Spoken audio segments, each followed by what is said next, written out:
There are a few things you don't expect to deal with after buying your dream home, especially when you've worked your whole life to get there. I'd spent years saving, investing, and fixing up properties before finally settling down in what I thought was my perfect neighborhood. Quiet streets, clean lawns, and a view of the hills that could calm even the worst day. What I didn't know was that my new address came with something far louder than the traffic I'd escaped. An HOA president named Karen Linton. From the very beginning, she introduced herself not like a neighbor, but like a warden welcoming a prisoner. She had the posture of authority, clipboard in hand, a smirk that never quite reached her eyes, and a tone that made even simple sentences sound like threats. The day she came to welcome me, I was repainting my porch railings. She stood there, sunglasses on despite the overcast sky, and said, "We have standards here, Mr. Callum. White trim only. That color looks rebellious." "Good thing I'm not in your army then," I said, half joking. She didn't laugh. From that moment on, I knew trouble was brewing. I didn't mind homeowners associations in theory. I've dealt with plenty in my real estate career, and I've even chaired one before. But Karen wasn't running an HOA. She was running a fiefdom. Every week there was a new notice taped to my door. Lawn too tall. Trash cans visible from the street. Mailbox not regulation height. Each warning was signed in the same aggressive cursive.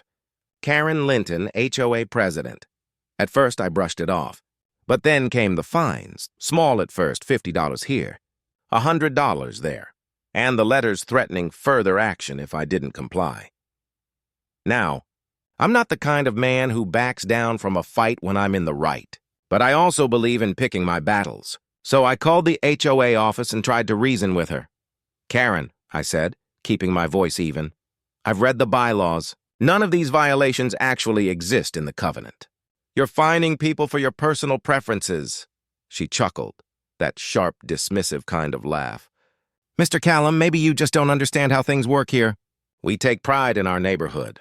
If you don't like order, you might be happier somewhere else." It wasn't the words that got me. It was the tone, like she was daring me to challenge her. And that's when I decided to quietly start documenting everything. Every letter, every conversation, every fine notice. I scanned them, time-stamped them, and filed them neatly. Years of being a property investor had taught me one thing. Paper trails win wars. Weeks passed, and Karen's crusade didn't stop. She fined me for trimming a tree. Improperly. She accused my tenant in the guest house of parking illegally.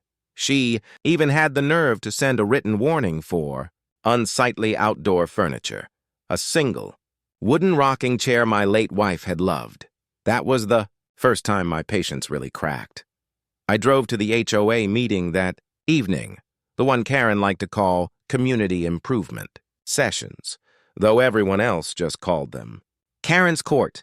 The clubhouse was packed, the air thick with forced politeness.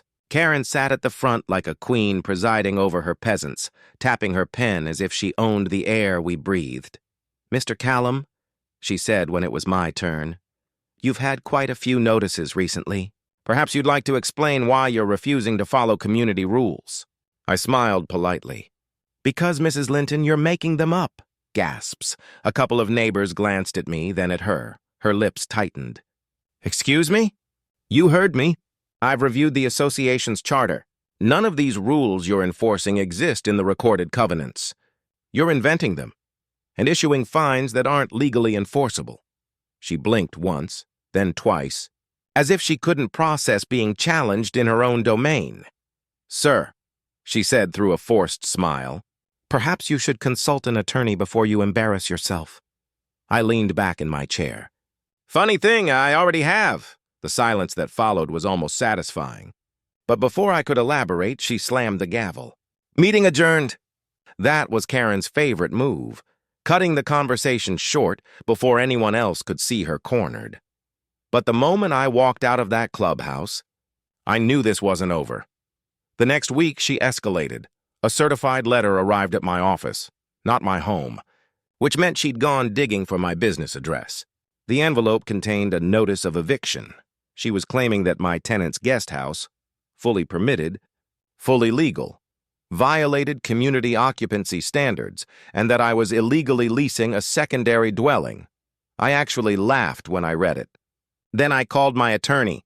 "Ben," I said, "you're not going to believe this. My HOA just tried to evict me from my own property." He sighed. "Let me guess, President Karen?" "The one and only." "All right," he said, already typing. "Send me everything. Every letter, every photo, every HOA document. Let's make her regret this one." I hung up, thinking that maybe now the nightmare was finally in someone else's hands.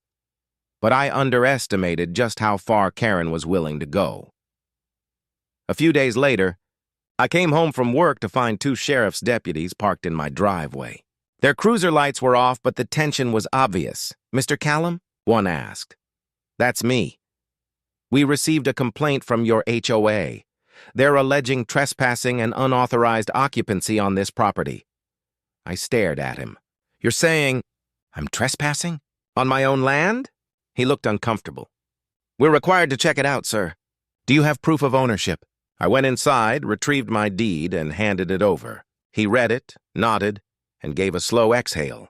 "Yeah, I thought so. Sorry about this. Seems like a misunderstanding."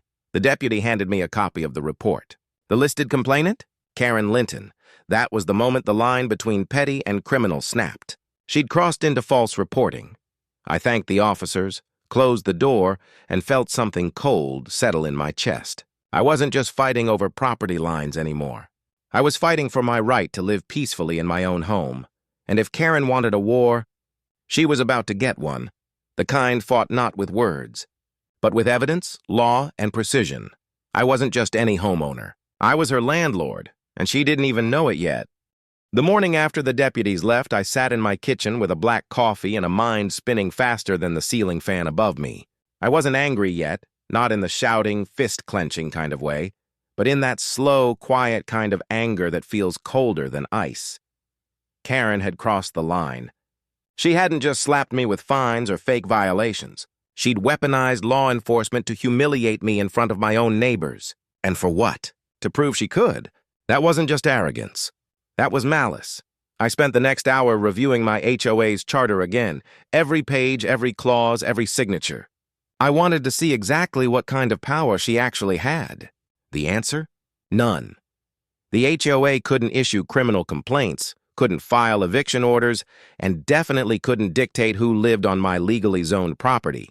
Karen had been bluffing the entire time, using people's fear of authority to keep them quiet. But I wasn't just any homeowner. I'd been managing rental properties for over a decade. I knew zoning codes, contract law, and how to pull public records like a pro. If she wanted to play paperwork games, she'd just stepped into my arena. That night, I started digging. It didn't take long to find her digital footprint. Karen wasn't exactly the type to keep a low profile. Her name was plastered across local Facebook groups, community newsletters, even an old real estate forum where she bragged about keeping neighborhoods in line. The deeper I went, the more I noticed a pattern. She'd been the HOA president at two different communities before this one, and in both cases she'd left after disputes with property owners. One community had even dissolved its HOA entirely after her departure. So I started wondering, how could someone like her afford a house here?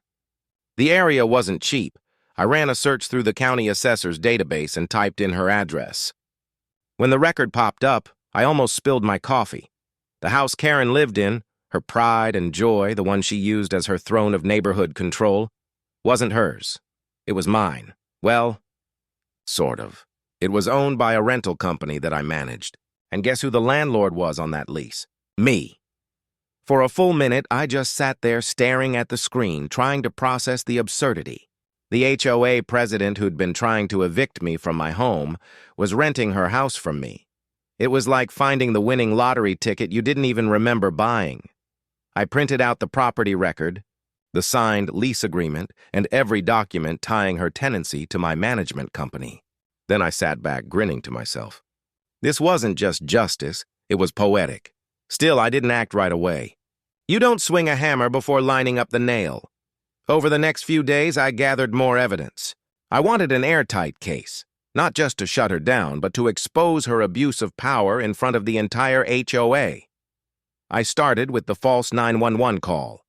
I requested the public incident report and the recording from the county sheriff's office. It took 2 days, but when I played the audio, it was all there. Her clipped, entitled tone, clearly identifying herself as president of the Cedar Grove Homeowners Association. She told dispatch that a suspicious man was trespassing on her neighbor's property, claiming the resident didn't belong there. She didn't even try to sound concerned, just commanding, like a teacher reporting a student for chewing gum. The recording ended with the dispatcher confirming ownership records. Mine. And her going silent before hanging up was the kind of evidence that could unravel her entire reputation in seconds. Next, I reviewed the HOA's financial statements, which were conveniently accessible online.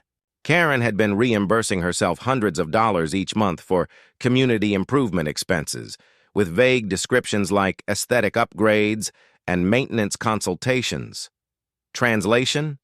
She was using HOA money to decorate her own yard. At that point, my attorney Ben and I scheduled a strategy meeting.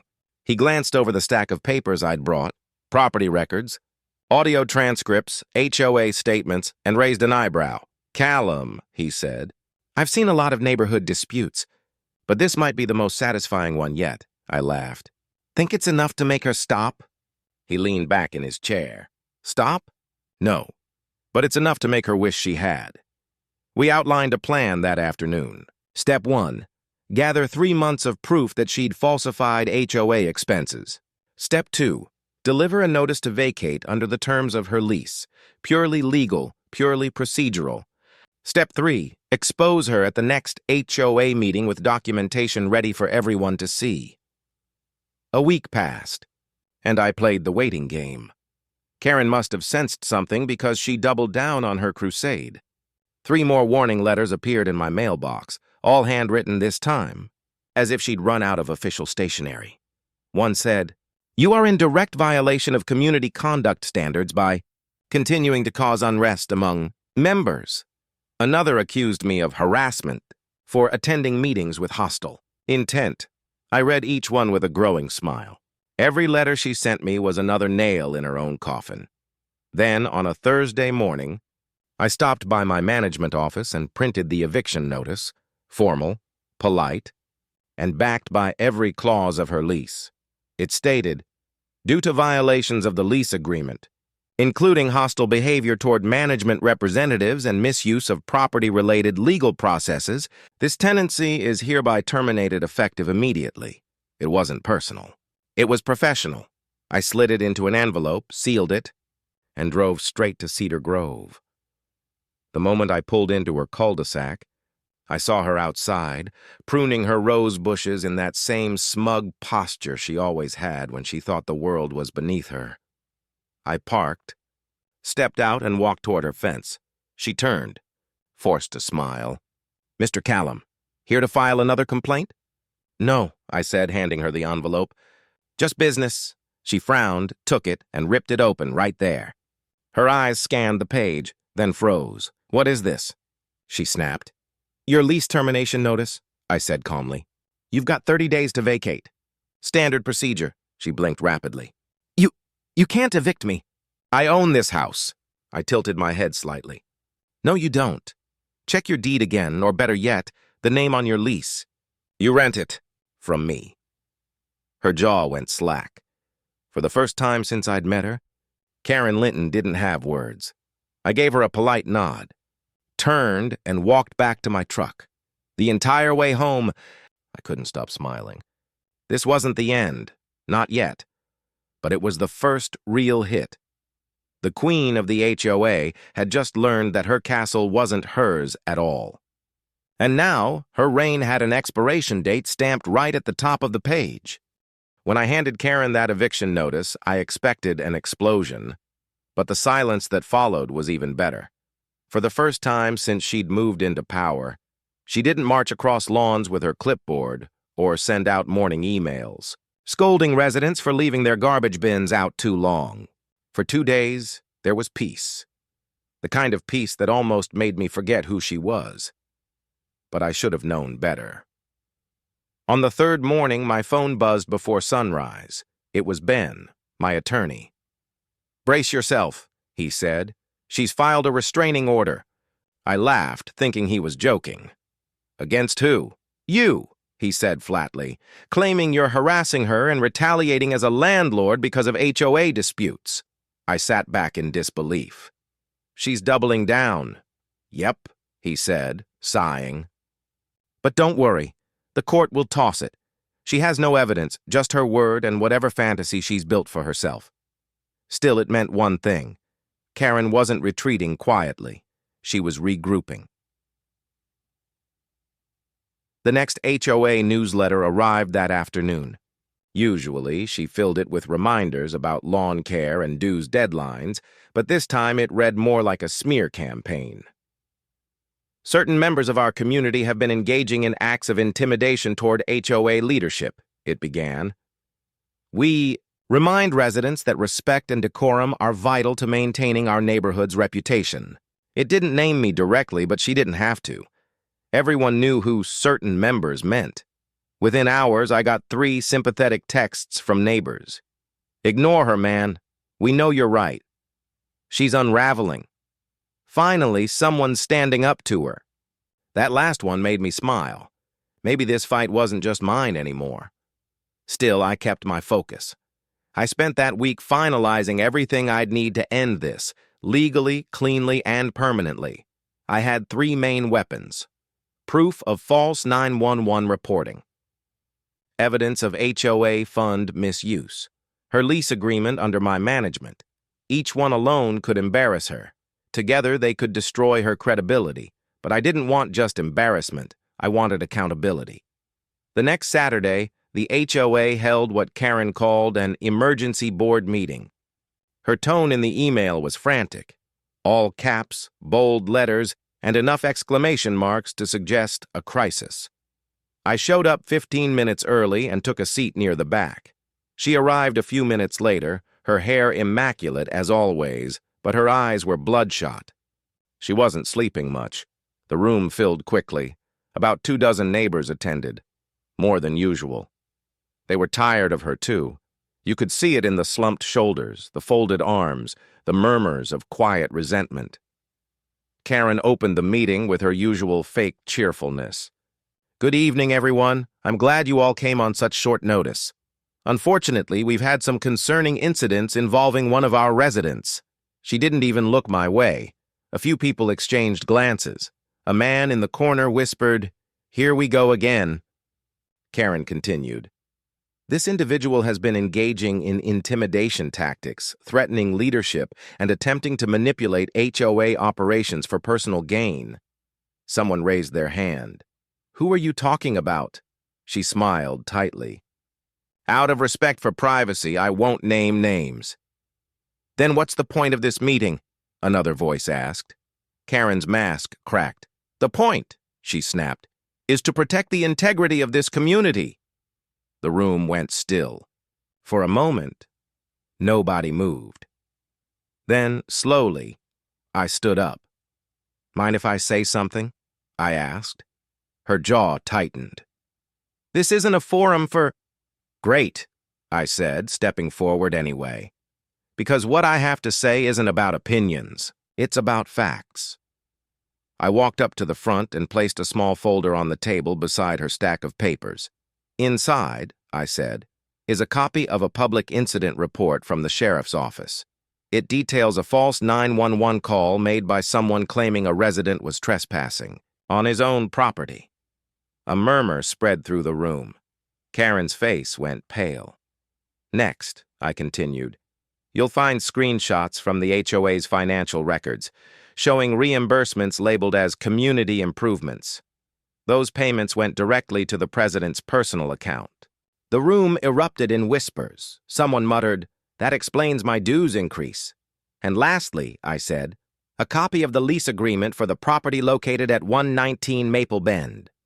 Karen's eyes darted toward me, wide, unblinking. "That's your address, isn't it, Mrs. Linton?" Her mouth opened, but no sound came out. "The landlord listed on that lease," I added calmly, is me." You could have heard a pin drop. For 10 long seconds, nobody said a word. Then one of the board members, a woman named Tracy, leaned forward. "Wait," she said slowly. "Are you telling us the HOA president doesn't even own her house?" I didn't have to answer. The truth was already sitting heavy in the room. Karen's composure finally cracked. "This is harassment," she shouted. "This man is obsessed with me." Tracy crossed her arms. "He just showed us proof, Karen, real documents. What do you have?" Karen started rifling through her papers, looking for something, anything. "You people can't do this. I am the president. I've done everything for this community." But the room had turned.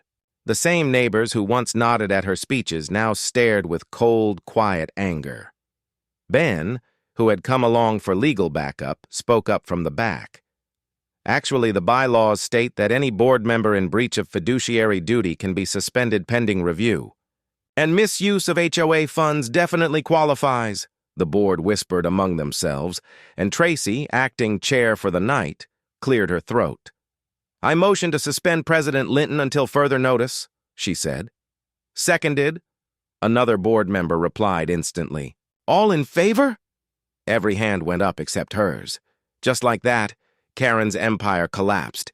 She stood there trembling before grabbing her purse and storming toward the door. Before leaving, she spun around to face me. "This isn't over," she hissed. "You'll regret this." I met her glare calmly. "You've got 30 days, Karen. Use them wisely." When the meeting adjourned, several neighbors came up to thank me. One even said, "I thought no one would ever stop her." Tracy approached last. "You just saved this neighborhood from a lawsuit waiting to happen," she said. "We'll audit everything she touched." As I walked to my truck, I looked back at the clubhouse, lights flickering off one by one. The HOA had just lost its self-proclaimed queen. But I knew her type. She wouldn't go quietly. And sure enough, I didn't even make it home before my phone buzzed again, an email from Karen. No subject line, just one sentence. "Enjoy your little victory, landlord, but you have no idea who you're dealing with." I laughed under my breath. Oh, I knew exactly who I was dealing with. A woman who couldn't stand losing control, and I'd just taken away the only throne she had. I thought removing Karen from power would end things. But people like her don't vanish quietly. They fester. For about a week, the neighborhood actually felt peaceful again. The constant email reminders about approved mailbox colors stopped. No new fines appeared in anyone's mailboxes. And for the first time in months, the HOA group chat wasn't on fire with arguments. But that peace didn't last long. Late one night, I got a text from a neighbor, Tracy, the new acting HOA chair. "Hey, Callum, someone's been taking photos of houses again." Middle of the night. "Thought you should know," I texted back immediately. "Let me guess, short blonde hair, gray SUV?" "Yep." Karen was back on patrol. She wasn't president anymore, but she was still lurking, prowling through the neighborhood with her phone camera like a self-appointed security guard.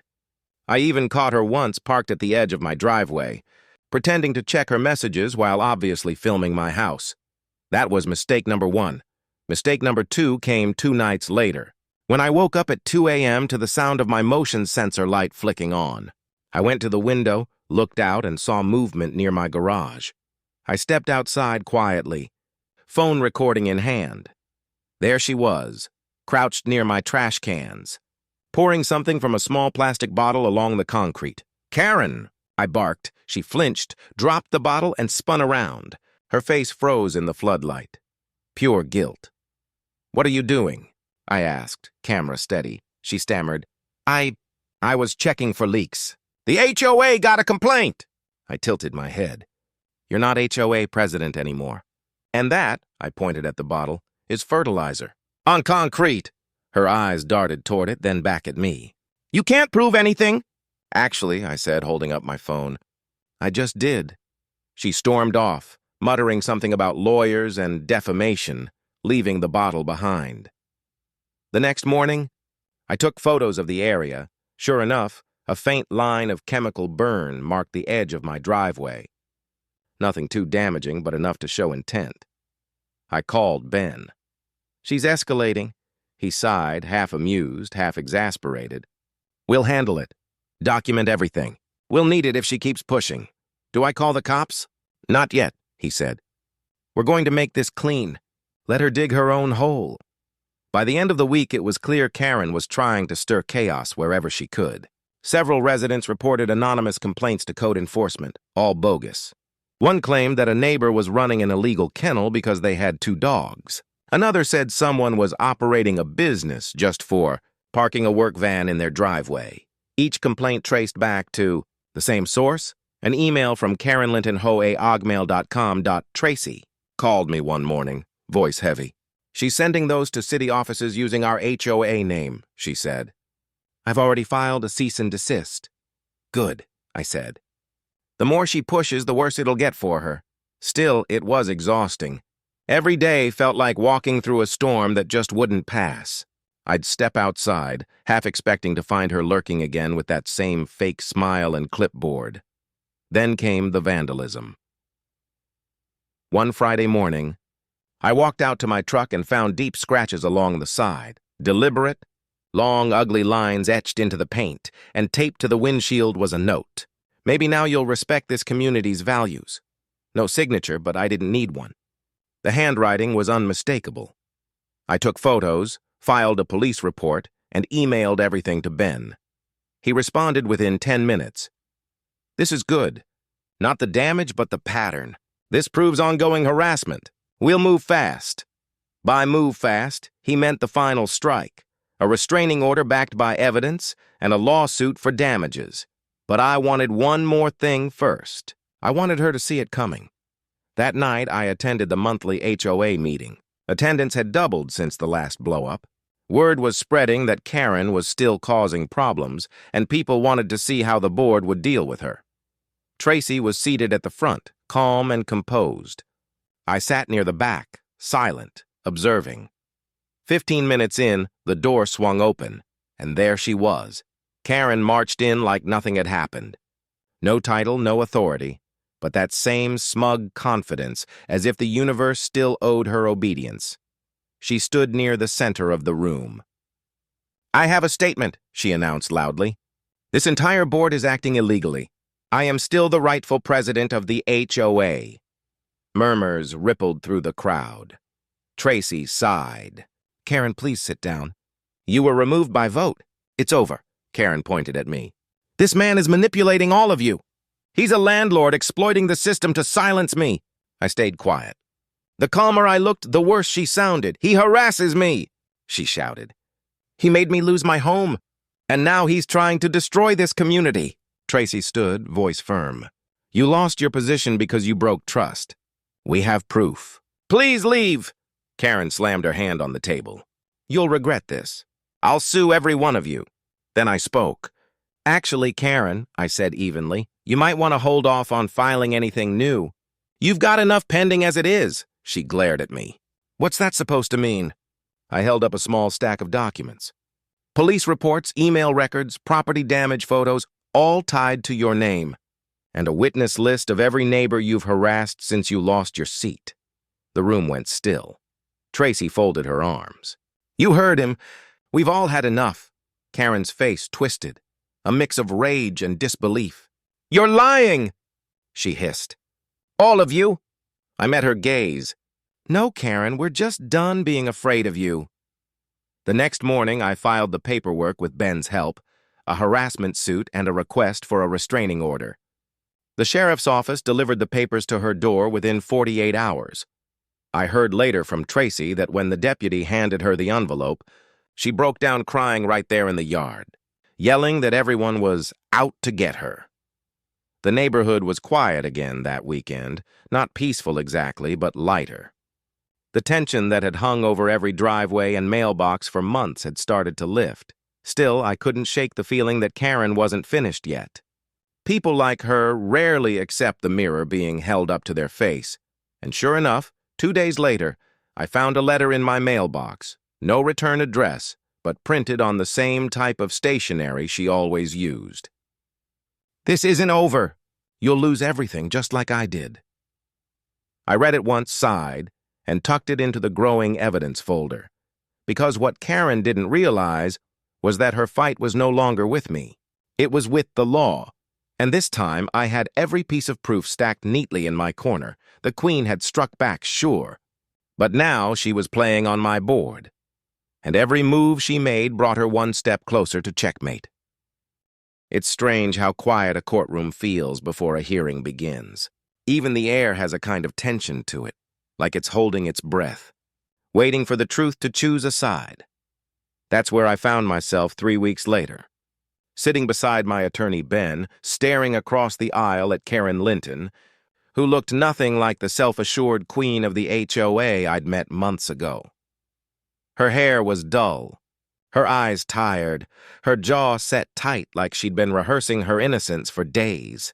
Next to her sat a young lawyer who looked barely out of law school, probably the only one willing to take her case after what she'd done. The case was simple on paper. Dockery versus Linton, harassment, property damage, and defamation. But beneath those words was months of arrogance, manipulation, and control finally being brought to light. The judge, a no-nonsense woman named Judge Maxwell, called us to order. "Let's keep this brief," she said. "I've read the filings. Mr. Callum, your counsel may proceed." Ben stood calm as ever and began laying out our case. He didn't dramatize anything. He didn't need to. The evidence spoke for itself. First came the recorded 911 call, Karen's voice echoing through the speakers as she falsely reported a trespasser on my property. The judge's eyebrows rose slightly.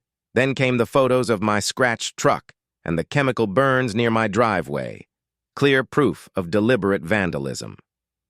Next, he showed the HOA reimbursement logs with Karen's personal transactions highlighted in yellow.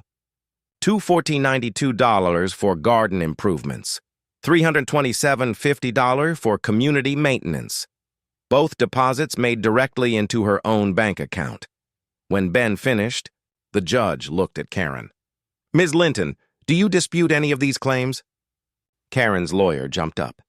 "Your Honor, my client admits to some financial discrepancies, but she acted in good faith." The judge raised a hand. "Good faith doesn't explain calling 911 to have a homeowner removed from his own property." Karen's lips parted, but nothing came out. Judge Maxwell leaned forward. "Do you understand the seriousness of filing a false emergency report? You could have caused harm to him, to responding officers, to yourself." Karen's eyes flickered. "He was provoking me," she said weakly. "He's been harassing me since I moved in." That's when Ben calmly handed the judge a folder. "Your Honor, inside you'll find the lease agreement for Ms. Linton's residence. Mr. Callum isn't just her alleged harasser, he's her landlord." The courtroom went absolutely silent. Karen blinked. "That's irrelevant," she shouted, her composure slipping. "He only rented it to me so he could control me." Judge Maxwell frowned. "Control you? By leasing you property at fair market rate?" Ben added gently. She had no idea he was the landlord when she began issuing fines against him. The judge sighed. "Ms. Linton, this is not looking favorable for you." Karen's lawyer tried to shift blame, talking about misunderstandings and community tensions, but the damage was done. When it was my turn to speak, I stood and kept my tone calm, not angry, just steady. "Your Honor," I said, "I've lived in that neighborhood for years. I've always followed the rules. I paid my dues, maintained my property, and treated everyone with respect. What Ms. Linton did wasn't enforcement. It was personal. She used her position to intimidate people. I wasn't her only target. I was just the first one who said no." The judge nodded slowly. "You've been patient, Mr. Callum, more patient than most would be," Karen interrupted suddenly. "He's lying. They all hated me because I made them follow standards. He's turning everyone against me." Judge Maxwell's tone turned sharp. "Ms. Linton, enough. This isn't a neighborhood meeting. This is a court of law." For the next 20 minutes, Karen spiraled. She accused the board of conspiring, neighbors of spreading rumors, even claimed that I'd stolen her HOA position through manipulation. The more she talked, the worse it got. By the time she finished, even her lawyer looked defeated. Judge Maxwell cleared her throat. Based on the evidence and testimony, this court finds in favor of the plaintiff, Mr. Callum, damages in the amount of $18,000 for property repair, emotional distress, and legal fees are hereby granted. A restraining order will also be issued against Ms. Linton for 1 year. Karen's face drained of color. The gavel came down with a sharp crack. Case closed. Outside the courthouse, reporters were waiting. Apparently, word had spread. The HOA president versus landlord story had made the local news cycle. A reporter stepped forward. "Mr. Callum, do you have any comment about today's verdict?" I smiled faintly. "Just that justice works, even when it takes time." Behind me, Karen stormed past, face hidden behind oversized sunglasses, her lawyer trailing behind like a shadow that wanted to disappear. She didn't say a word, but I could feel her anger in the air, sharp, bitter, desperate. Ben clapped me on the shoulder. "Congratulations. You just dethroned the HOA queen." "Wasn't about a throne," I said. "Just peace," he grinned. Still, that was poetic. A few days later, Tracy called me. "She's gone," she said simply. "Packed up in the middle of the night. Movers came at 4 a.m., didn't talk to anyone. House is empty." I looked out at my porch, the same spot where she'd first lectured me about community standards. The irony wasn't lost on me. "Where'd she go?" I asked. "Word is she's renting an apartment in the next county. Guess she's done with HOAs for good." I let out a breath I didn't realize I'd been holding. "Good," I said quietly. "Maybe now this place can breathe again." Over the next week, the mood in the neighborhood shifted completely. The tension that had hung like a storm cloud lifted. People waved more. Kids played outside without being shooed for noise violations. Even the group chat turned friendly again. At the next HOA meeting, Tracy opened with a smile. "No new fines, no new conflicts," she said. "Just a reminder. This neighborhood belongs to all of us." Applause broke out, genuine, warm, relieved. I sat in the back, arms crossed, smiling to myself. It wasn't just about winning a case. It was about reclaiming something bigger: peace, normalcy, dignity. The kind of victory that doesn't need bragging. It just exists. That weekend, I stopped by Karen's old house. The yard was empty. The roses she used to obsessively prune wilted and brown. A "for rent" sign leaned in the yard. My sign. For a moment, I almost felt sorry for her. Almost. Then I remembered the scratches on my truck, the sleepless nights, the humiliation she tried to cause. And that pity turned to calm satisfaction. She'd built her little empire on intimidation, and lost it all to paperwork and patience. Sometimes, revenge doesn't need shouting or fury. Sometimes it just looks like the truth finally standing still while the lies fall apart. The first morning after Karen moved out, the neighborhood felt different, lighter, quieter, and strangely alive. For the first time in a long time, there wasn't a single HOA memo in my mailbox. No anonymous notes tucked under my windshield. No sideways glares from behind perfectly trimmed hedges. It was as if the place had finally exhaled. For months, Cedar Grove had been divided, neighbors against neighbors, everyone walking on eggshells, afraid that one wrong move would get them fined or shamed. Now kids were laughing again on the sidewalks. People waved to each other across lawns, and even the mailman smiled when he passed through. I hadn't realized just how much tension one person could spread until it vanished all at once. A few days later, Tracy called and asked if I'd stop by the clubhouse. She said there was something I needed to see. When I arrived, the board was already gathered. The same group that had once looked defeated under Karen's rule now looked proud and free. The community bulletin board that used to hold her long lists of violations was now covered with thank you notes, handwritten ones. "Thanks for making this neighborhood livable again. Feels good to breathe without worrying about the HOA. Appreciate you standing up for all of us." I read through each one slowly, feeling that strange mix of pride and peace, the kind that doesn't come from victory, but from resolution. Tracy handed me an envelope. "The board voted last night," she said with a smile. You're officially on the HOA council. If you'll accept?" I laughed. "After all that? You really want me in there?" "We do," she said. "We need someone who actually believes rules are supposed to protect people, not control them." I thought about it for a moment, then nodded. "All right, but no clipboards. I draw the line there." That got a laugh out of everyone in the room. Being part of the HOA again wasn't about power. It was about balance. We rewrote several of the old regulations, removing half the unnecessary restrictions Karen had added. No more lawn color mandates. No more garage visibility fines. No more arbitrary inspections. Instead, we set up a community repair fund, money from dues that went directly toward helping neighbors fix real issues: broken fences, old roofs, cracked driveways. It wasn't about policing people anymore. It was about helping them. And funny enough, once people stopped being afraid, they started caring more.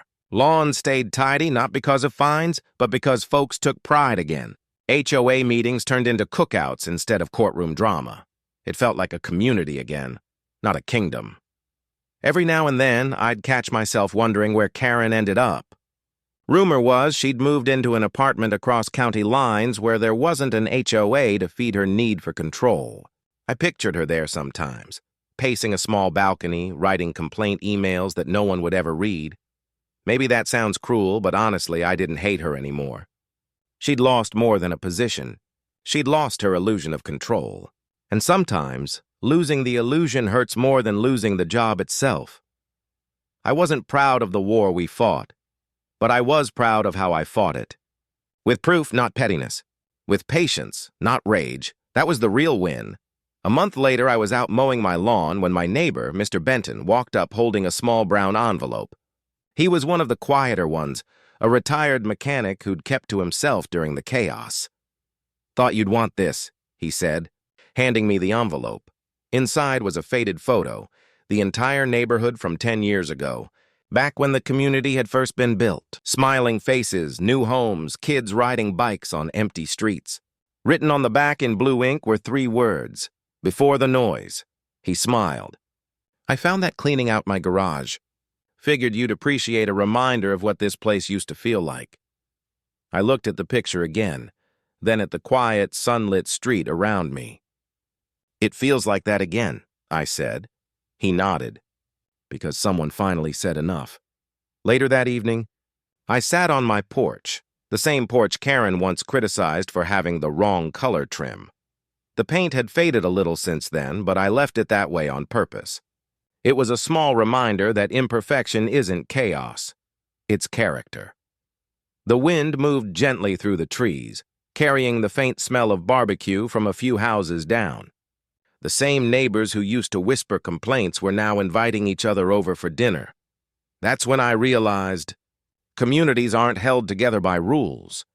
They're held together by respect. Karen had tried to build a kingdom of obedience, but all she really built was fear. Fear keeps people silent, but it never keeps them loyal. The second that fear disappeared, we didn't just get our peace back. We got each other back. A few weeks after that, a letter came in the mail, official court stationery. It was a notice confirming that Karen's restraining order had been extended for another 6 months after she'd violated it by sending one last email to a board member. The judge's note at the bottom was simple: "Ongoing harassment substantiated. Further contact prohibited." I folded the letter and set it aside. There was no satisfaction in it, just closure. Sometimes justice isn't loud or cinematic. Sometimes it's just a piece of paper that says, "You can stop worrying now."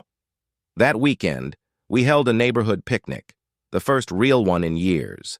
Kids ran through sprinklers, dogs chased tennis balls, and music played softly from someone's speaker. Tracy grilled burgers, and I manned the lemonade stand, which quickly became a hub of conversation and laughter. At one point, a neighbor raised their glass and said, "Here's to better neighbors and fewer rules." Everyone laughed and clinked their cups. For a brief second, I caught myself looking at Karen's old house, lights off, curtains drawn. Then I turned back to the crowd and smiled. The neighborhood was alive again. Not perfect, not polished, but real. That night, I sat on my porch one last time before bed, watching the lights of the homes around me. For months, those lights had felt like eyes, watching, judging, waiting. Now, they just looked like what they were supposed to be, signs of life, warmth, and peace. I thought back to everything that had happened. The false fines, the late-night 911 call, the courtroom showdown, and I realized something simple but profound. Power only works when people believe in it. Karen's authority was never real. We just treated it like it was. The second we stopped giving her that power, she stopped having it. That was the real lesson buried under all the paperwork, all the shouting, all the court orders. Control doesn't come from titles or rules. It comes from respect. And once respect is gone, no amount of authority can save you. I turned off the porch light, took one last look at the quiet street, and smiled. The war was over. The neighborhood was free, and for the first time in a long time, Cedar Grove finally felt like home again.